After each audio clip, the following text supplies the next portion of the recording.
Abhay Vaidya, Director, Pune International Center, and I welcome all of you to this discussion on Braving a Viral Storm, India's COVID-19 vaccine story by Shri Aashish Chandorkar and Suraj Sudhir.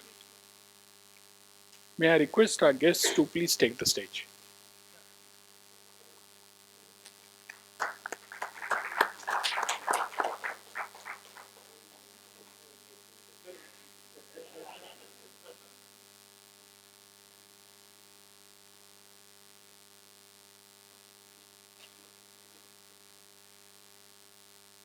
Pune International Center is delighted to present to you Shri Chandorkar, who is presently Counselor to India's permanent mission to the World Trade Organization, Geneva.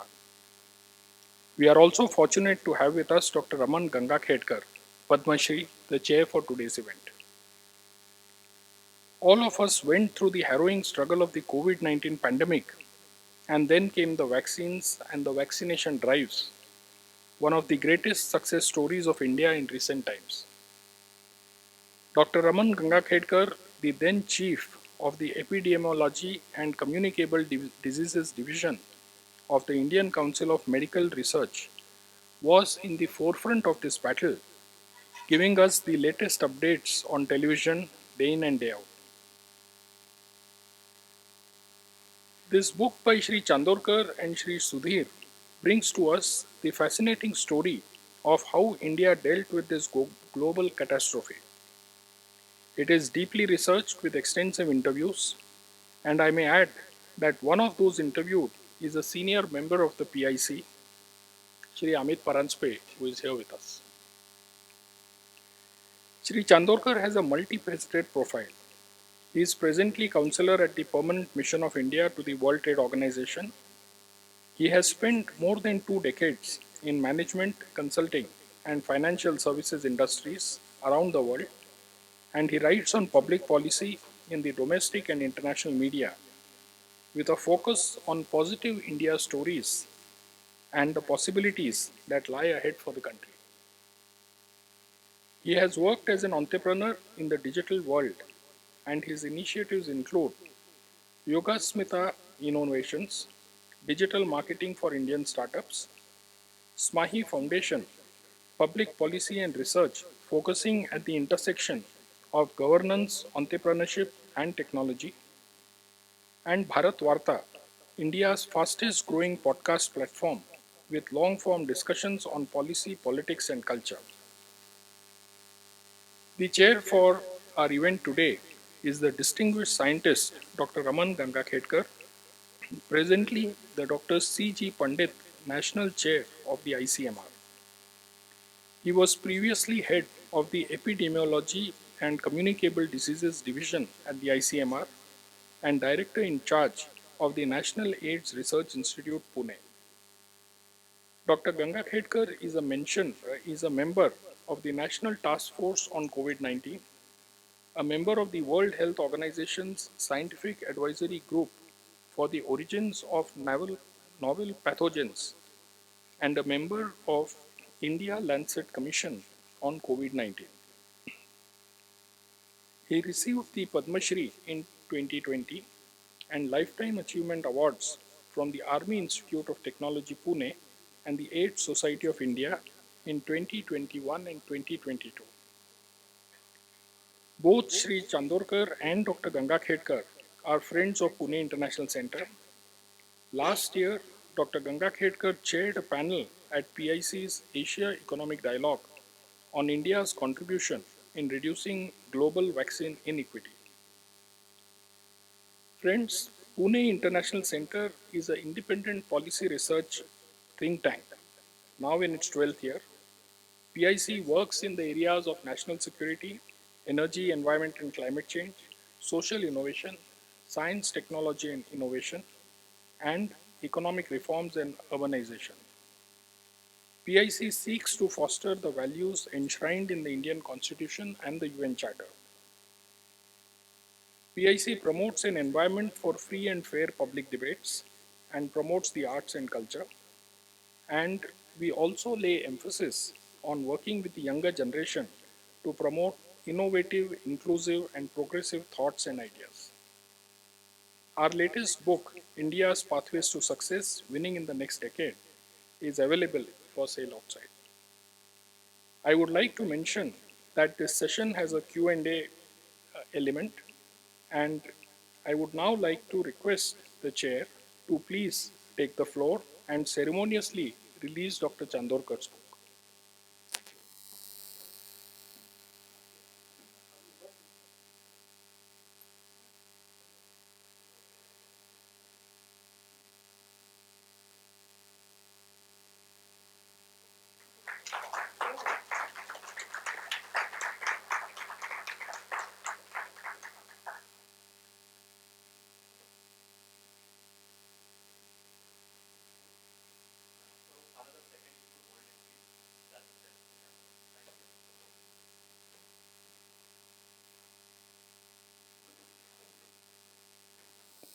In the first place, let me thank PIC that they thought that I should be invited for a book release, which was on Corona. If you actually look at the title, no, Braving the Storm, no, you see a word. Braving the storm was one word in science which perhaps indicated something else in terms of pandemic.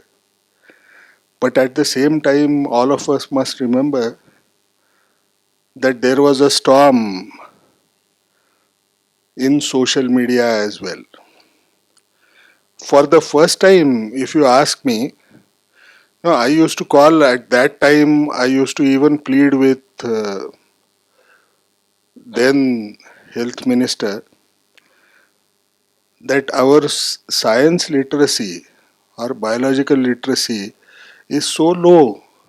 No, it is time we should use this opportunity to move ahead. No, because we were struck by everything. No, you can imagine. No, people had access to every scientific article because all of them were available free of cost all over on the internet, because there was a worry. No, if you look at publication time, it used to be 1 to 1.5 years at that particular time. If you are handling pandemic which is rapidly spreading, so people thought an alternative would be you publish articles without peer review. Then you had people who had not only access but a huge curiosity because they wanted to know about corona. They firstly wanted to save themselves, then their families, and then the whole world. So everybody wanted to first learn what's happening across. And at the backdrop, we had poor scientific literacy. So there was a major storm that all of us had to face of the social media, which used to have all kinds of stories coming around. Mr. Chandorkar may or may not agree, but it's difficult to handle them. Because you don't know what to do. No, if they start accusing you, you have no clue how you can stop. No, everybody is working with the best intentions in their mind. With the evolving science, you could be making some mistakes. You would never know. No, because none of us are empowered by God to look into future accurately. So all of us used to worry about that as to how to handle them. But if you read this book, you will understand he has braved the storm of the reports that have been going around, everything that was in public domain, without creating any kind of controversy. If you actually read through, you will find that he has not been only favoring publication of those articles which used to talk strongly about the government and government's action, you will also find that he writes about what were the controversies, that were raised in the media, and he maintains neutrality, something which perhaps all of us feel when we see every TV debate. Everybody, today, the news that you see is never one where you perhaps don't hear the mind of the anchor. But he was one anchor who never thrust his opinion. And I'm sure all of you would love to read that book. It's a kind of a wonderful exposition of what happened. Conclusions can be drawn by different people different way, because none of us can control somebody else's mind. No? But to have the entire thing put in a small book,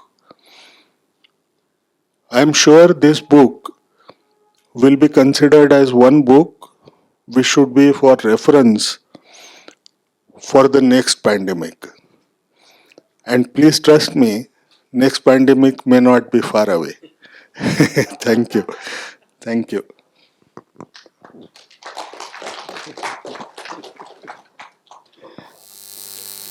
Dr. Gangakhedkar, Sir Abhay Vaidya, Prashant, and my friends who have taken time to come and attend this session. Thank you very much. Grateful to Pune International Center and MCCI for arranging this event. Let me start by giving a little bit of a context of how we came to write about this book. This book is written with my co-author Suraj Sudhir, who's based out of California, and he was unable to travel for these events in India. Basically, we couldn't time our travel together, so we decided to kind of go ahead with one person in India. The book was launched on Jan 11th by Health Minister Dr. Mansukh Mandavia. The idea of writing this book came to us for right at the time of the pandemic. Both Suraj and I were collecting a lot of information, and as Dr. Gangakhedkar said, there was so much information, disinformation, misinformation, views couched as opinions, on the pandemic, that it was actually difficult to understand what was going on. There was so much kind of the data really did not lead to any great information.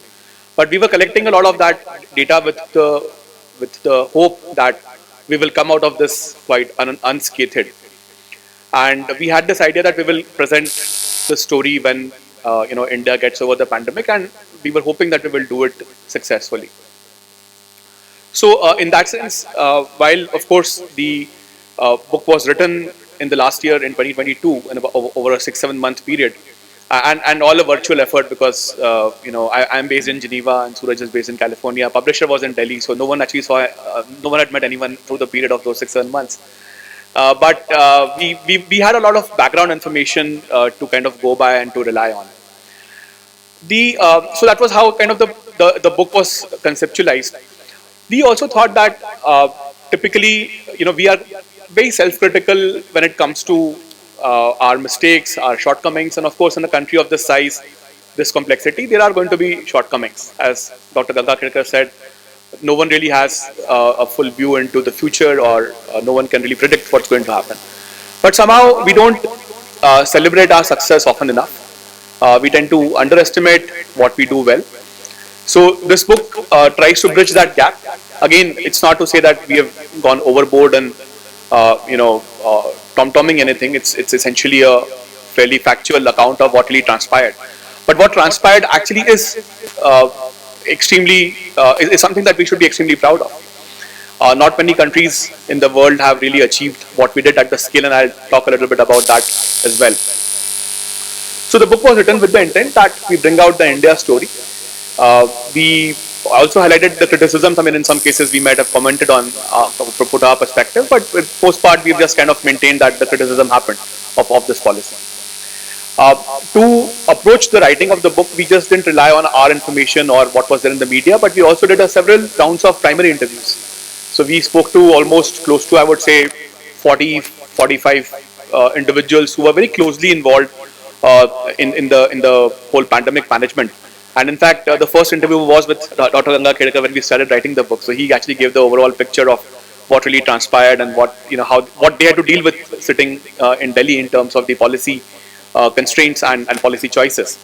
But we spoke to several individuals, mostly in the policy making fraternity and in the industry. Also, some people in the media as to how they kind of saw the whole pandemic playing out. So it has fairly rich and deep accounts of what the real choices were in front of these individuals, as I mean, in real time. And we should realize that this pandemic had no playbook. There was nothing that government could rely on saying, okay, fine, this is a document that something happened in the past and I just basically implemented as is. I mean, Spanish flu happened like 100 years ago, and clearly world has changed quite a lot since then. So, in that sense, the accounts that we heard, especially from the industry and from the policymakers, were really eye-opening as to how you have to take fairly significant real-time calls, ensure that you maintain safety as the first concern, and yet progress on the vaccine development aspect. Again, the book is focused only on the vaccine part of the COVID, management. Like, we didn't really go into the entire COVID story, which would have then become extremely unmanageable.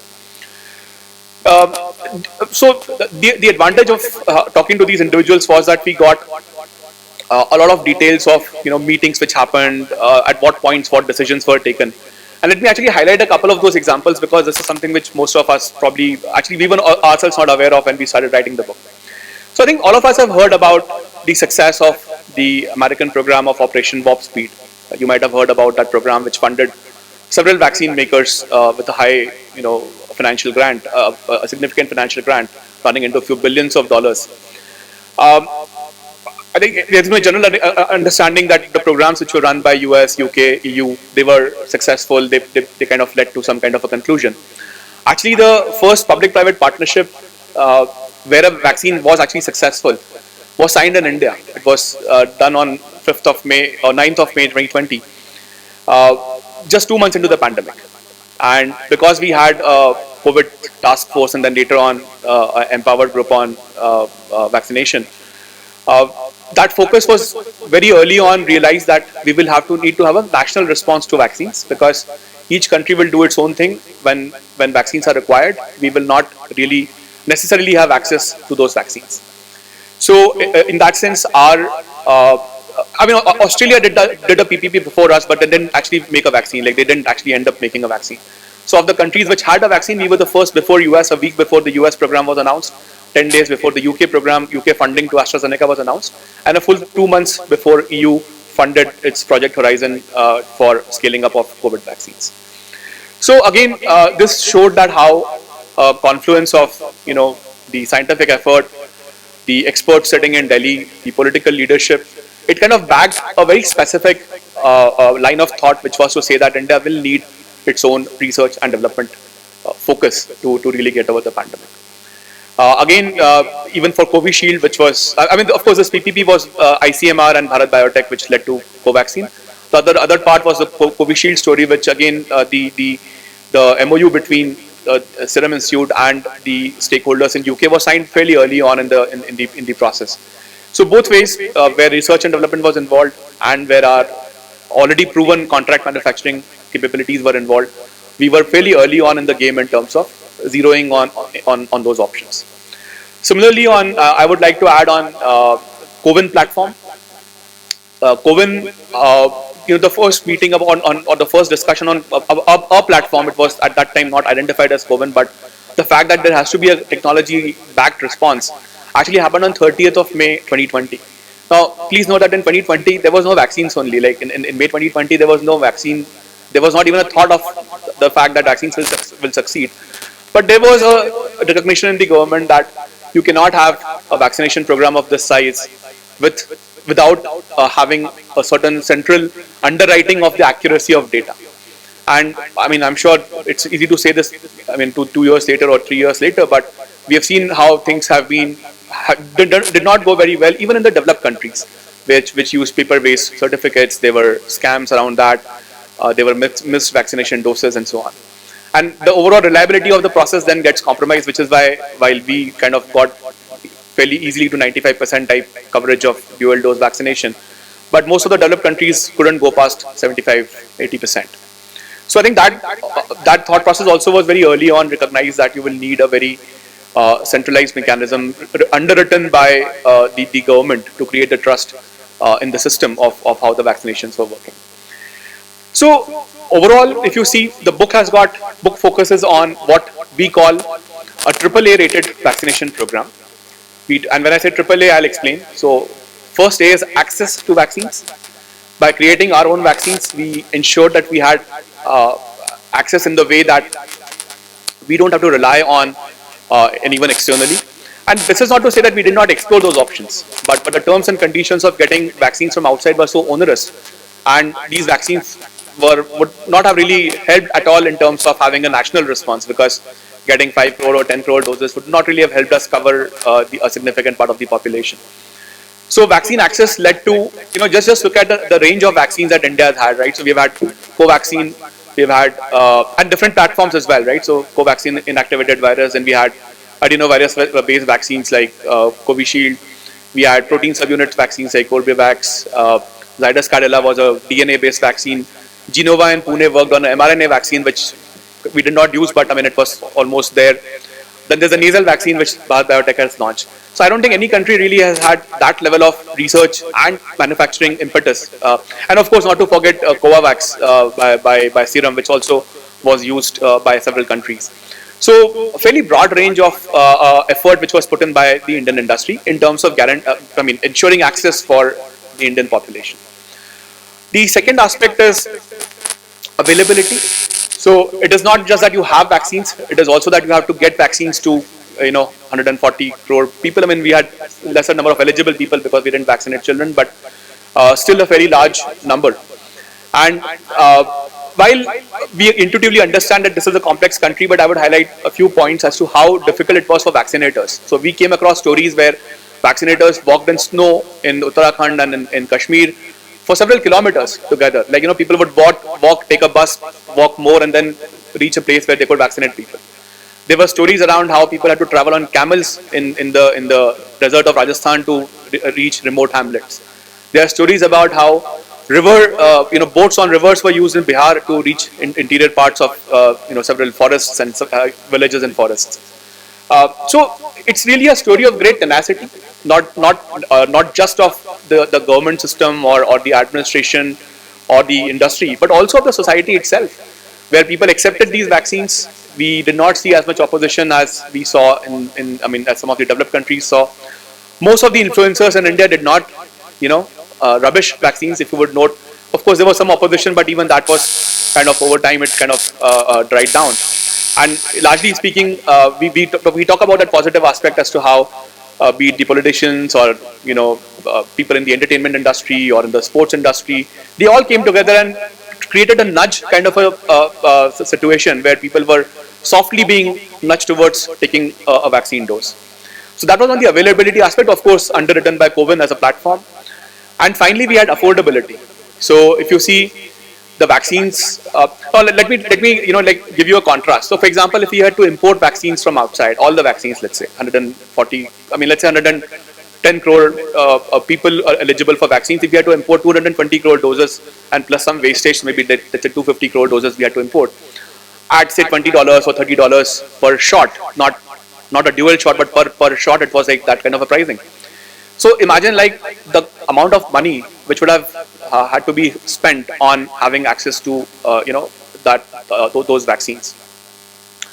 And this is where the affordability, our procurement was also criticized, but eventually we were proven right that we having a centralized procurement system which created economies of scale and did not skew the incentives. Like if each state was procuring itself, then obviously the states which had bigger financial muscle or where the factories were located, they would have obviously got advantage in terms of procurement over the other states. So having a national procurement again created a very strong kind of a incentive for the manufacturers to deal only with one entity, and then we kind of propagated the vaccines through that channel. and which also kept the vaccines affordable. I mean, those of us who paid for the vaccines, we probably paid about, I mean, I don't think anyone of us would have paid more than 2,500, including the hospital charges, etc., for 2 doses of vaccine, which is like about, let's say, $30. But most people got it for free because the central government part of the program was free, and then of course states also chipped in from their quota, which was again a free part of vaccines. So creating this AAA rated program where we had access, availability, and affordability is a tremendous achievement for a country of our size and complexity. And I'll add just two more features because this is probably less appreciated, but I think it's good to know that on top of this, where we already had a very successful national program, India has also exported about 30 crore doses of vaccines since the inception. In fact, in some cases, we also vaccinated other countries at the same time that we vaccinated our own population. Since I work in an international context, I know that it's always good to hear positive stories about how those countries feel grateful about our gesture. Several small countries would have never got the vaccines had India not reached out to them, because they would have been so deep down, like in the hierarchy, in the pecking order of securing vaccine access, that, and they would have found it very, very difficult, and they recognize that. So I think that's a great achievement when you hear the story from them. It's not that we are saying it, but they actually say that without India's help, we wouldn't have really vaccinated our population. In some cases, we gave enough vaccines to vaccinate the whole population. So it was not just India just vaccinated India. India also vaccinated several other countries, especially smaller countries around us and island nations and so on. The other aspect where we had a significant global contribution was in the World Trade Organization, where India and South Africa fought for intellectual property waiver on vaccines. This was opposed tooth and nail by several developed countries because their pharma industry obviously did not want a waiver coming in for intellectual property, because obviously it kind of hurts their profits immediately, but also it sets a kind of a precedent for the future where any country would come and ask for a waiver of that kind of a waiver for another crisis elsewhere. So despite that opposition, we were able to get some limited success in June 2022, where in the ministerial conference we had, there was an agreement that there would be some kind of a waiver.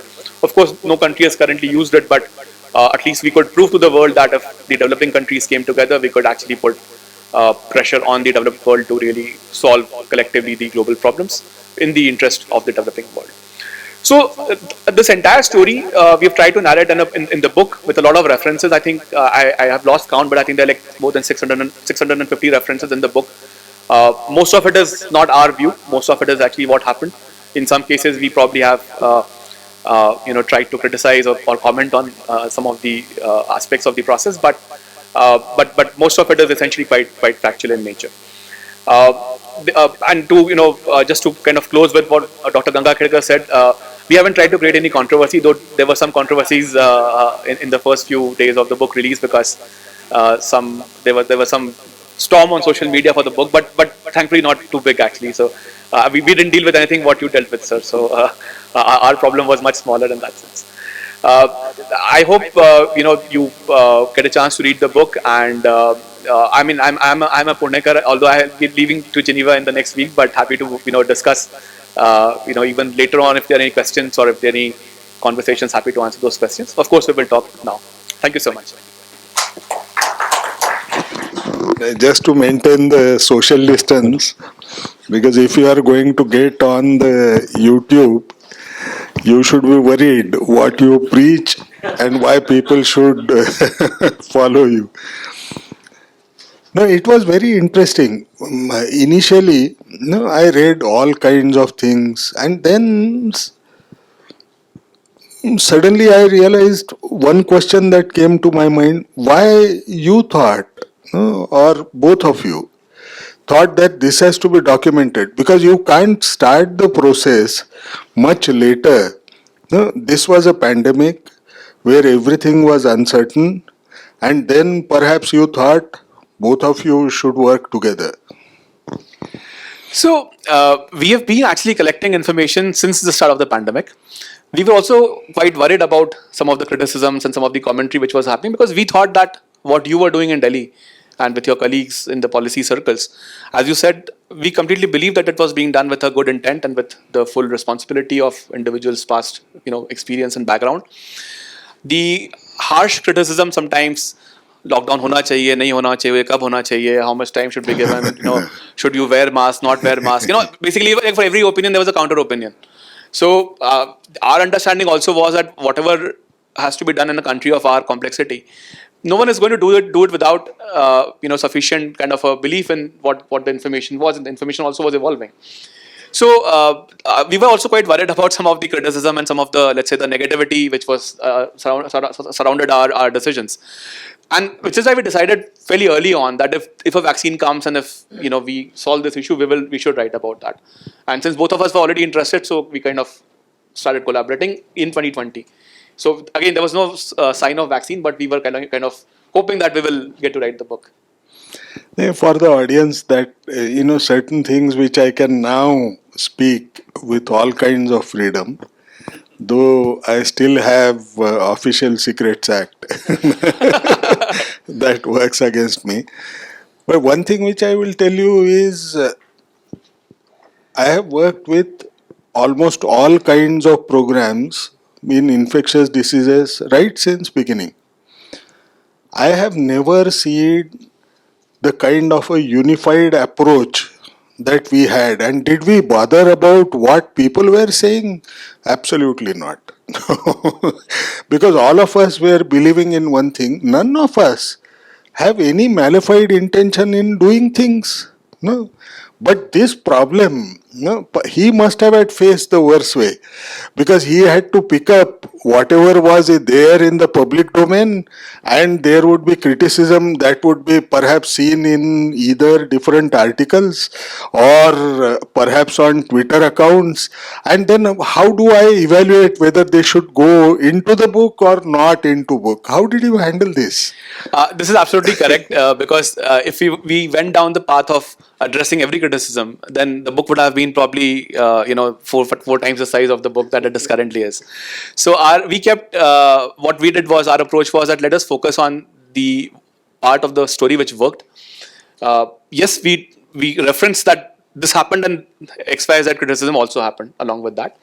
But the tone always is that we have given the let's say the precedence to the comments made by the regulators or by the industry or the government officials, saying this was the view which was taken. Again, we are not saying, we are not a healthcare expert anyway. Both of us, neither Suraj nor I, come from this domain. So we're not making a value judgment. We're just saying that this is what the regulatory view was. Again, it's open to criticism. It has already been criticized, especially the approval process of the vaccine has been under tremendous, let's say, scanner, which is fine. People do what they have to do. But we have said that this is a regulator view, or this is how the criticism was addressed.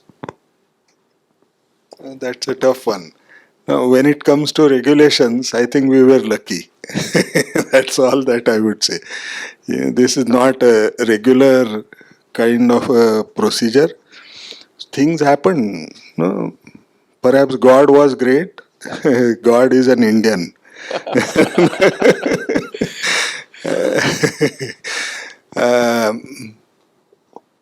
When you started writing the whole thing, what surprised you most?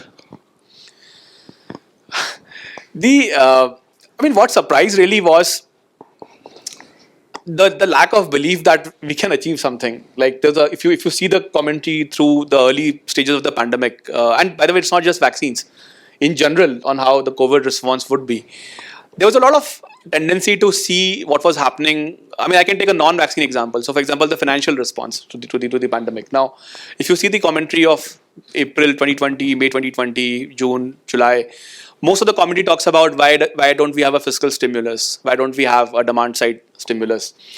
No one was doing this commentary based on what may happen in India. The commentary was happening because someone else was doing it. It was happening in the US or it was happening in the UK. Now, if you see 3 years later, I think we have been proven spot on with the decision making, at least on the economic part of this pandemic. Because if you see the inflation in US and Europe, and by the way, I am actually personally impacted by it now because I am in Europe. But I see that every day, like the prices of what we consume have gone 3-4x just in the 1.5 years I have been in Geneva. So, and Switzerland is, by the way, not the most impacted country anyway. There are other countries which have done worse in terms of how the financial management has played out. So the playbook which was being adopted by other countries be it on financial response, vaccines, COVID management. Everyone was trying to force fit that into the Indian context without really trying to understand our constraints or our limitations, and I mean, of course, our state capacity, because again, each state is different. You can make some rules centrally, but then it may work in one state, it may not work in another state. Even within the state, it may work in one city, not in another city, because I mean, India is such a hugely disparate country in several ways. So this was quite surprising that the lack of faith in our own decision making uh, left a lot to be desired. No, I thought we did the best. Yeah, given those circumstances, wherever we were, if you actually look at fiscal stimulus that we had given, it was given perhaps the fastest among all the countries. I recall perhaps sometime in the month of March, there was an announcement that 1.2 lakh crore, no, but those were at least mine. No, I am a government servant, otherwise, no. For me, I had never heard terms like 1 lakh crore, 2 lakh crore, and never thought it would ever happen. But that happened. Yeah, we actually went ahead because that realization that it can affect our country, our growth, the fact that we were a leading country in global economy, if it is going to affect us, we would be nowhere. And there was a fear whether this is World War III. No, though I can't speak more about it, but in the so-called circles, there was a consistent feeling: are we facing the beginning of the World War III? Things happened really well. But at the same time, when we think about it today, there could be people who say, whatever you have done, because hindsight makes all of us as pandits, that this was done wrongly, this could have been done right way. What is it that you feel, if a new pandemic is to come, that perhaps you should have some things which would be changed in terms of handling the new pandemic, given whatever you have written in terms of how was the response? So we have actually covered the lessons from this pandemic, which could be a more long-term lessons. So, for example, we are setting up this National Institute of One Health in Nagpur. You might have heard about this. It No, was but that was not part of the pandemic. yeah, It was prior to that. yeah, but I mean, No, it got approved in the budget in 2020, but nothing beyond that. I mean, ideas like that in terms of setting up new NIVs, having more labs, That all was of that. part. That was passed. It was against Nipah and not against COVID. Right. It was the entire document we had submitted, I had submitted. It was when we faced Nipah. Nipah was also considered as one disease where there was a fear of bioterrorism. Right. And we pushed Yeah. because that was the only thing that we could do. Yeah. I think overall, I think what can perhaps be reviewed as the coordination between the federal and the state agencies. I mean, central and the state agencies. How do you make that happen better? For example, a lot of decisions. I mean, of course, there are different reasons for that kind of a thought process, but how do you coordinate this thing better? I think that perhaps because it is quite clear that no one agency can do work on its own in a pandemic. But one of the master strokes that our Prime Minister played, you may even say Amit Shah played, was we started with NDMA. Yes. Applying National Disaster Management Act was one of the most important steps because India is a democracy. You have so many states. Health is a state subject. People could have done whatever comes to their mind. They wouldn't bother. But that made a big difference. I think even applying NDMA. Yeah. So NDMA, I would say to you that please don't put it there for the next pandemic because we have learned right way. Yeah. Yeah. So the other part is that I think more R&D on some of these things, more proactive, expenditure, because the whole idea of zoonotic diseases will continue to kind of expand and grow, and perhaps we, as you said, as you made a dire prediction that we may not be too far away from the next pandemic, right? So some of the more proactive research hopefully will help. Also, I feel that this has also been a transition point from Indian pharma industry being seen as a contract manufacturing setup to doing some level of R&D on its own, and especially with the government help in terms of the trials and so on. So then that process can be probably taken further and see how do make the public-private partnerships better. There's more trust in that. Like for example, in US, when I said Operation Warp Speed, they just gave away $9 billion or to 8-9 billion, whatever the last number was, to several vaccine companies. Now clearly, that kind of an approach cannot work in India. Like you cannot just give. And if you really see the US program, what came out of it was Pfizer, which BioNTech already had some kind of a vaccine. Moderna, which was already working on this platform for several years, and they just adapted it to COVID-19, and of course J&J, which was never really deployed in a big way. So how was the money really utilized, and for what purposes? So this approach cannot work in India, right? So I think this also probably is a lesson to create a TPP way that can work in India for future and at a rapid pace. True. We don't pay so much of money for development, but we are good at commercializing. That's all that it is. Perhaps I would stop here because some of you may have had heard his views or read the book. I do not know. If you have any questions to him, please ask them.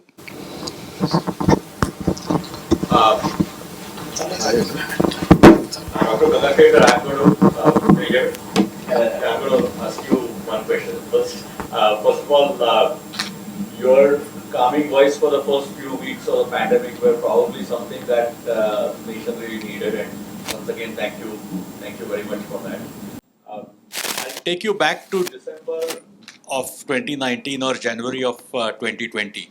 Whatever little information that was beginning to trickle in, of course, China was very guarded. What were your first reactions, having looked at SARS, having seen other pandemics in your long 30-year career?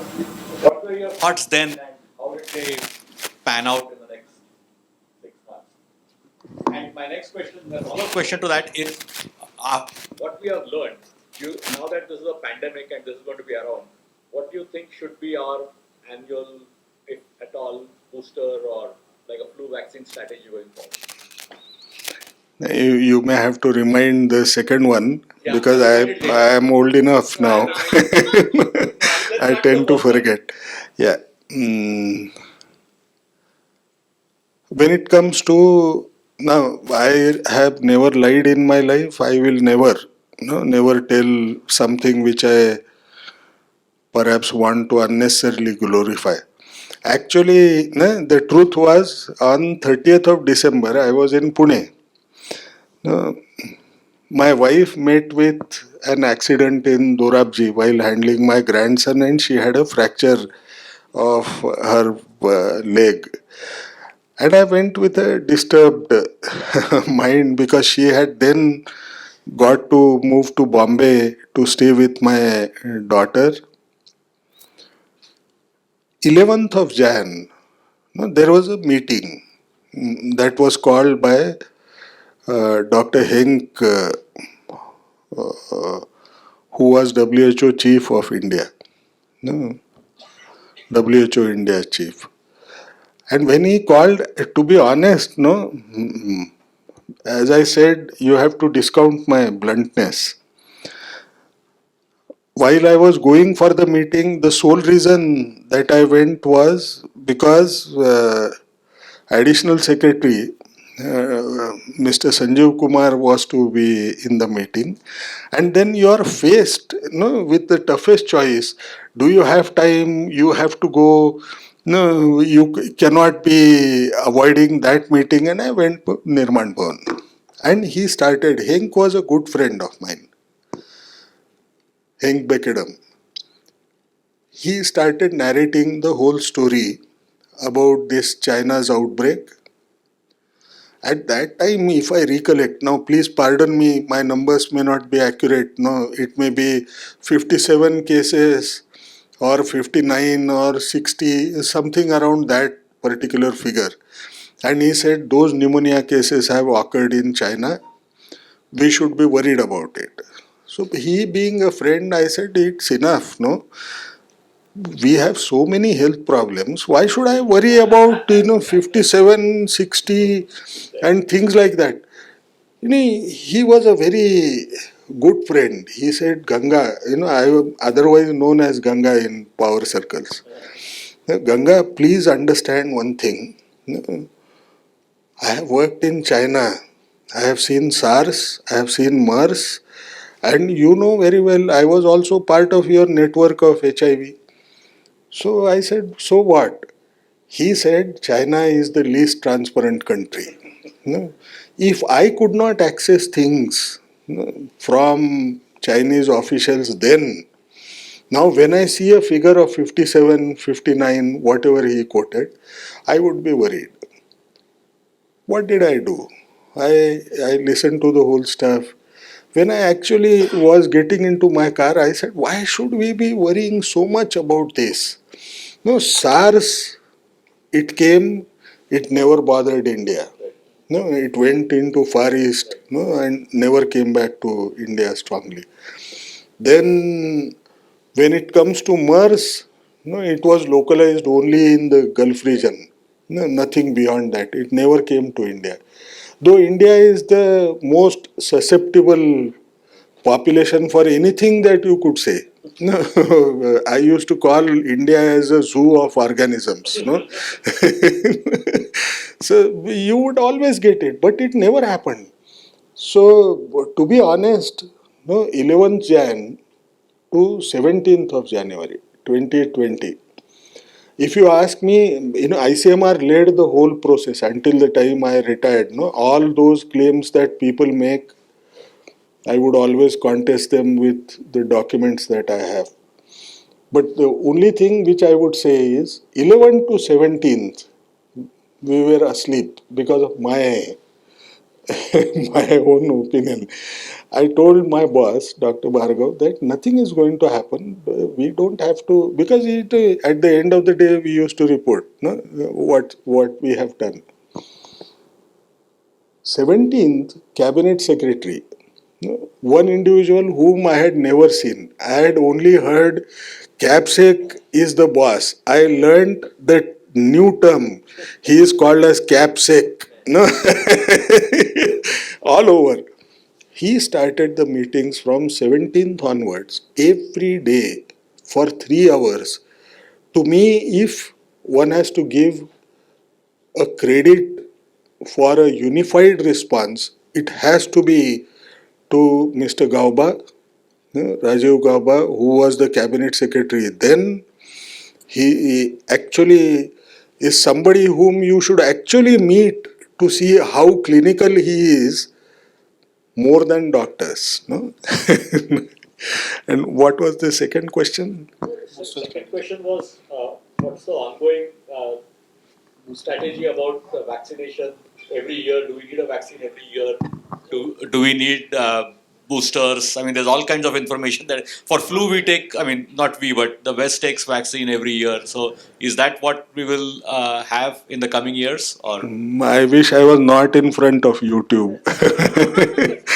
But the reality of life is, if you ask me my opinion, I don't represent any organization as of now. But my opinion is you don't need a booster. You will never need a booster. Actually, no, I shouldn't.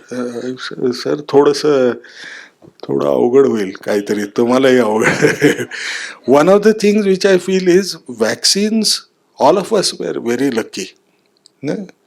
If you actually look at how vaccines have been approved, even in the West, whether mRNA vaccines or Indian vaccines, all of them had issues with the regulatory this thing. If you actually look at trial designs, I belong to HIV medicine, which actually raised the standards of evidence generation in a huge way.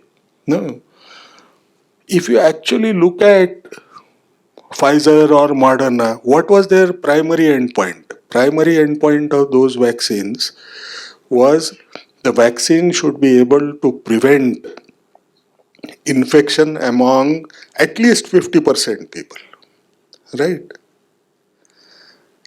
Look at the tragedy.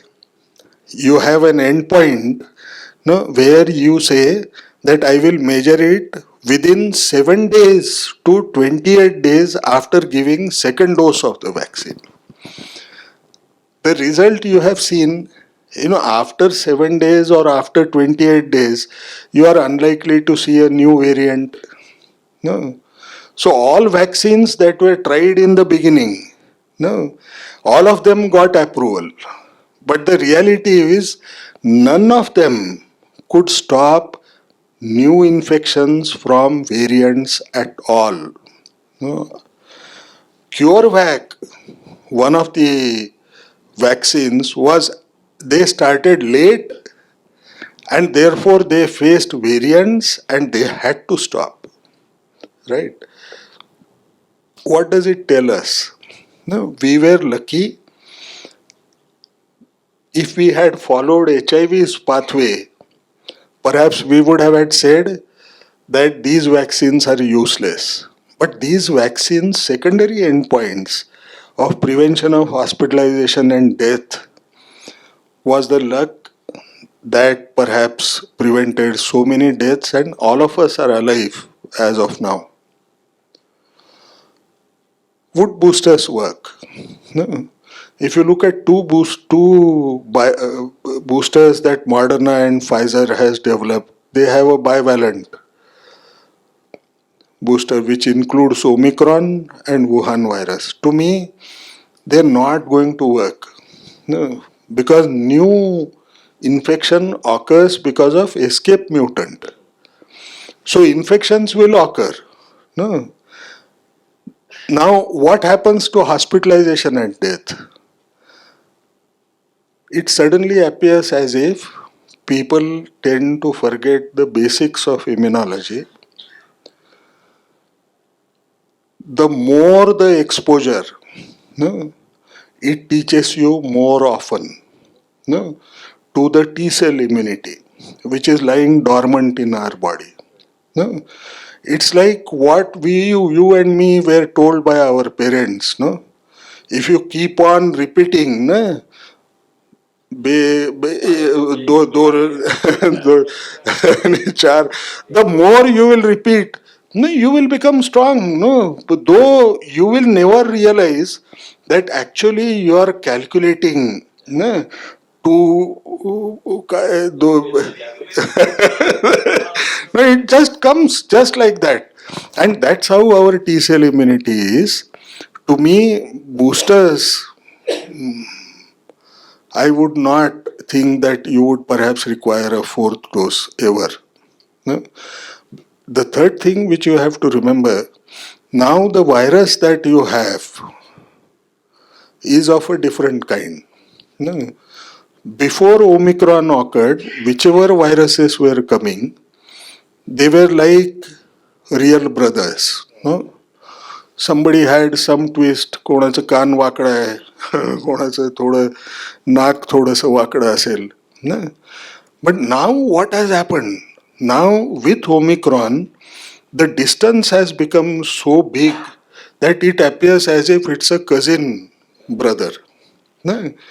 Now when you say cousin brother and you look at the new variants that you are seeing currently, which are talked of, no, immensely. If you want to listen to me, you should see it in Doordarshan. I don't speak outside because they tend to create controversies, and I speak science there.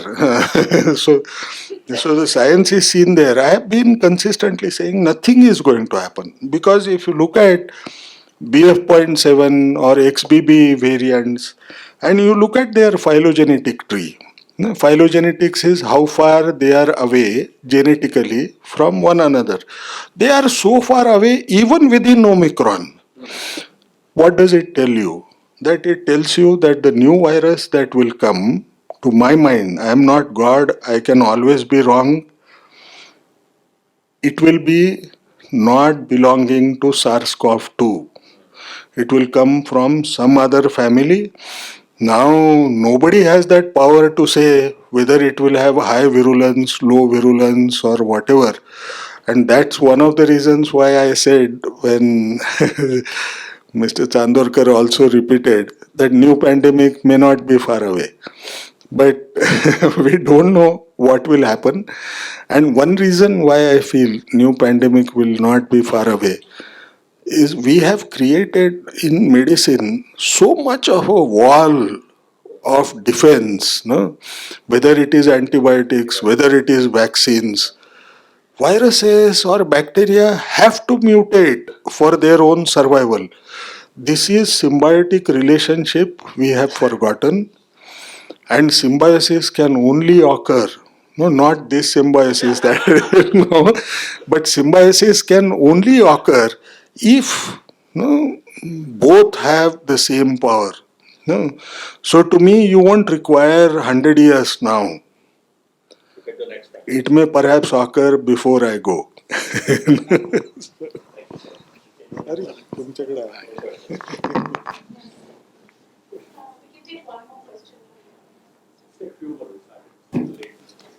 मी जास्त उत्तर दिलं असेल.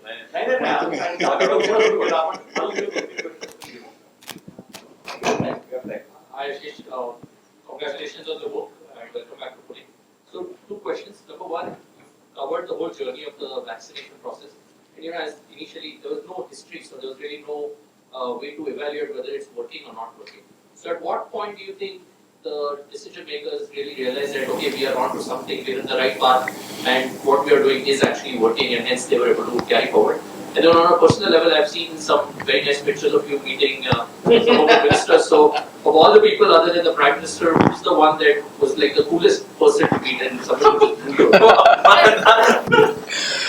you don't have to answer the first one. Let me answer the first one first. See, it appears from our research that perhaps around July, August of 2020, there was enough belief in the system that there will be a vaccine response. Of course, other countries were ahead in the game in terms of the mRNA vaccines. So I think in our system, perhaps by July, August, it was fairly clear that we will get there. Of course, also because Serum had already partnered with the UK stakeholders, and they were already kind of manufacturing in advance of hoping that this will get approval. So I think by that time it was clear that something will happen. And if you see the commentary had changed around that time in July, August 2020, where the focus had become whether vaccines will. I mean, the question had moved from whether vaccines will come to when vaccines will come. I think that was the question that was being then kind of debated. And of course, our approvals happened in early Jan 2021, and then we said on mid Jan. So that was what I could get from the research and the interviews. On the second question, I think that's a difficult one actually. So I met a lot of ministers who I approached many of them to kind of talk about this. I think each person brings their own,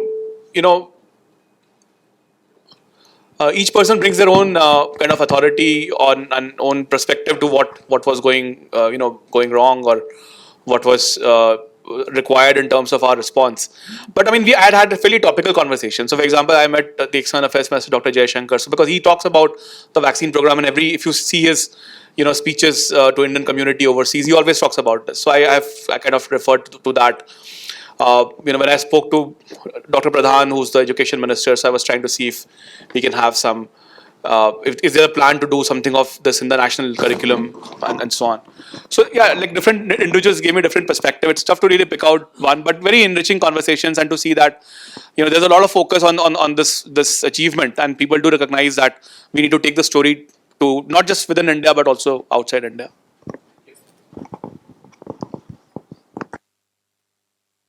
Some things which perhaps are unknown to the rest of the world. Mr. Jaishankar, he was one of the most proactive person that you could meet.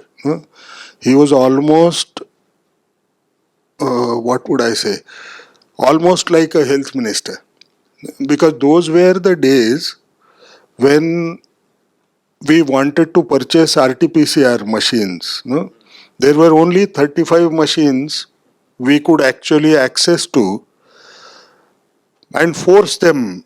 No, it was a different time. No? And then we wanted more machines. 35 is a small number. No, now you today look at that number, 2,700 different labs, 35 machines all over the country. Now we had to put pressure over US, over different manufacturers across in South Korea and things like that. We used to call him, and just inform him. He used to say, "No, it's my job. No, I don't know how they put pressure on other countries, but we always manage to get it."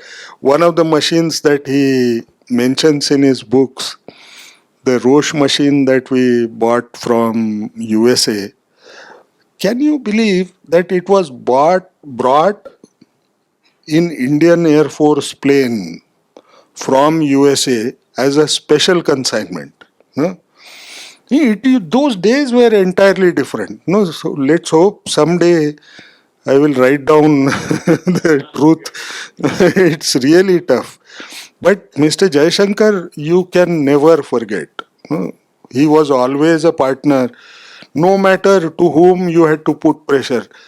He used to be as calm as you see him on TV, and he is one person who speaks the minimum. No, if you look at his sentences, though some of the videos you might see, perhaps he appears to be one who may be talkative.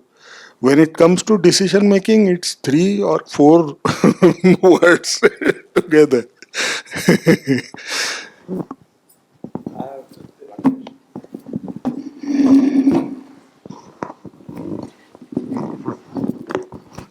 Whether countries' weather makes any difference in the impact of corona, whether you have had any, because you are working with WTO, the countries above the Tropic of Cancer, they have suffered more compared to the countries below the Tropic of Cancer. So whether the weather part of it and living style of the people, like, if you live in a forced ventilation thing where the outside air is not coming, like this hall, we could be more immune for diseases like corona. Whether this study is done in your book. The book doesn't cover this part. Actually, we did not look at the origins or the impact. I mean, why COVID spread. The book actually starts after that. That okay, COVID had spread. Now what to do in terms of the vaccine response. But personally, I'm not aware. Actually, it's a question, sir. If you can throw any light. Just one small comment. If you don't pick a problem because you have poor healthcare infrastructure, it doesn't mean it doesn't exist. No. So when it comes to African countries, no, it doesn't mean that they were not affected. If you look at Western countries, even today, if you look at the statistic that US has more, still Europe continues to go down, it's all a reflection of a different healthcare system where insurance agencies ensure that every test that is done is actually accounted for, and you know the real numbers. But it is just a difference between healthcare infrastructure. Deaths may have had occurred, they were unregistered as COVID related deaths, doesn't mean much.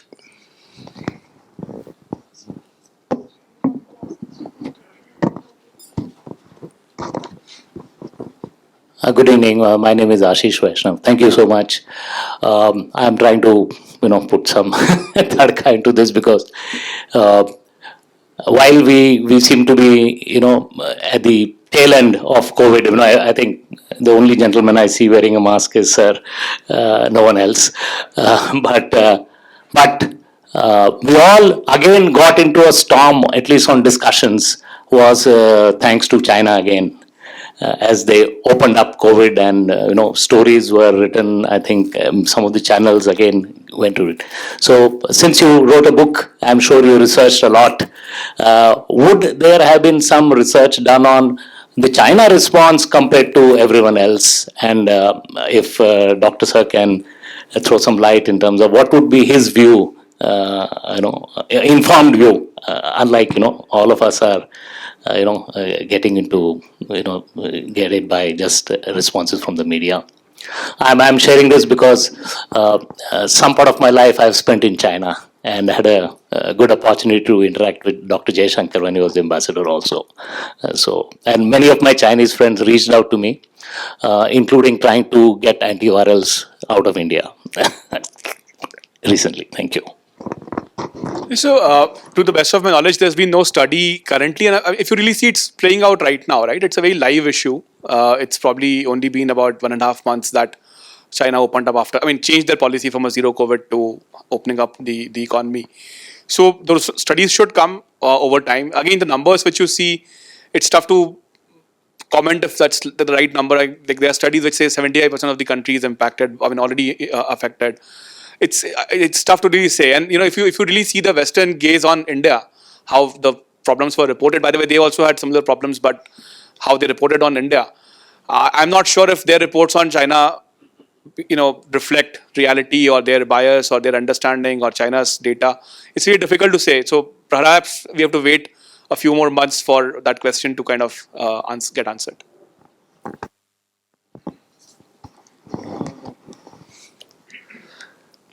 Actually, when it started in China, you can see, as I said on Doordarshan, the day it started, they asked me different questions. One of the things which I said was, China has unique attributes. One attribute is it followed zero COVID policy successfully. Nobody can say it was unsuccessful.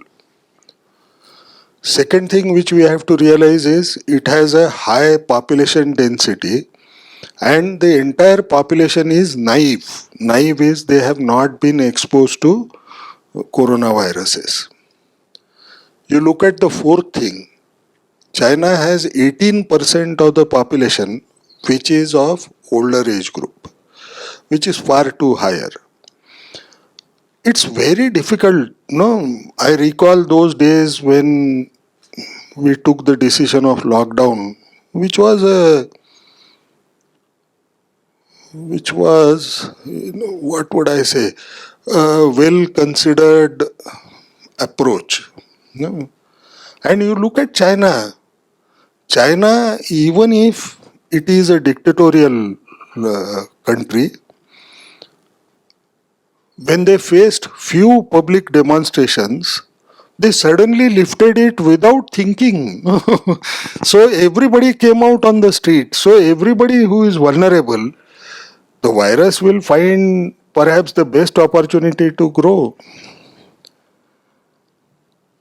That was a major mistake which they did, to my mind.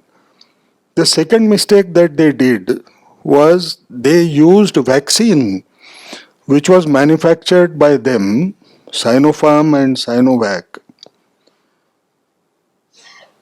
using an old traditional adjuvant, which is not known to be immunogenic. As highly as perhaps Covaxin had. Covaxin has something which we call as hydroxyquim 2, which is a novel kind of an adjuvant, which is incidentally, which is not recognized or talked about, but the new adjuvant that we have used, the best novel adjuvant is the person who manufactures is Indian. He is Dr. David from Sunil David from Christian Medical College, though he does it in USA, from USA. So one of the things was they used a vaccine like Covaxin, the whole inactivated vaccine. They immunized everybody with whole inactivated vaccine. When these vaccines they tried to do, first people who actually started donation was Chinese. We followed subsequently. I hope he agrees. But the reality was, in any country wherever they had given, if you look at their effectiveness, it ranged from 51% to 73%. You look at Chinese publication, it says 95% in Lancet. The reality is, it can't be so low in different countries, and most of the countries rejected Chinese vaccines, they did not follow. So that was a fertile ground for China to grow. And as I say, one thing which I used to keep on talking in Lancet Commission group, until the time China gets infected, the pandemic is not over. So today you are closer to it getting over. And to my mind, since everybody is vulnerable, you have Omicron, which has R0 value, which is very high as 15 to 18, but the reality is it is an underestimate of everything. Because when an infection is asymptomatic largely, when people can test at home and get away from reporting to the government, 15 and 18 doesn't mean much. That could be far higher than you can imagine. If people in China would sit in this small hall, you would perhaps carry yourself with Omicron as the gift of this particular meeting. You can't do anything. No, it's just half an hour's exposure and everybody will get it. So essentially, what does it mean? It means the outbreak that is occurring in China will be far more devastating if you count number of infections. If we had 4 lakh infections at the peak in a single day, they would have 40 lakh, 140 lakh per day. It just doesn't mean much because that's a huge population size which is naive, and lockdown is lifted suddenly. This particular curve will drop down dramatically and fast enough. So, one prediction that I had made in December was since it has started in China, you should wait for 6 to 8 weeks. No? Unlike what we faced, we used to have 5 to 6 months with every new variant. Within 8 weeks' time, even China will cool down, and then perhaps the world will be able to sleep without a fear whether they have to wear a mask subsequently.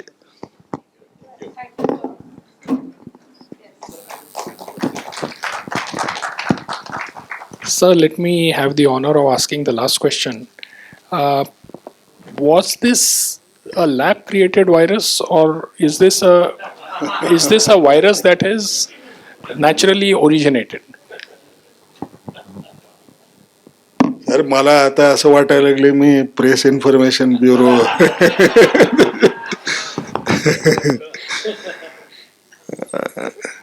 there's one thing which we have to realize. All the investigations that we started, first those investigations were done by WHO when Tedros faced all kinds of questions. They started with a different expert group that was allowed to go in China. Yeah. After 1.5 years or whatever time, I think in 2021 they constituted a new group where I belong to. The reality is we are not allowed to go there. No. And if you ask me honestly, even if we go there, would there be a trace that would be left? You are talking of 3 years down the line now. Now, can you say whether it was lab created or not lab created? Then you are becoming somebody like a Supreme Court judge. If the evidence is not presented for or against, you cannot comment anyway. On behalf of Pune International Center, I would like to extend a hearty vote of thanks to our chairperson this evening, Mr. Raman Gangakhedkar, who spared time from his busy schedule to grace the occasion. Thank you, sir. Thank you to our distinguished speaker, Mr. Aashish Chandorkar, for sharing your thoughts. This was truly an engaging discussion. Our next event on 27 January is a lecture titled Towards the New Architecture for International Financial Institutions. This lecture is in collaboration with SEBRI, the Brazilian Center for International Relations, and will be held at 6 p.m. on the 27th of January right here at Sumant Mulgaonkar Auditorium. Thereafter, on 2nd February, we have the launch of PIC's second book, India's Pathways to Success, Winning in the Next Decade, edited by Dr. Ganesh Natarajan and Dr. Ijaz Ghani. This event will be held at 6 p.m. on 2nd Feb at Bhandarkar Oriental Research Institute. Thank you everyone. Thank you to Team PIC and to our lovely audience for making this event a success. Yes, and the author will be signing books as well. Thank you. Have a great evening.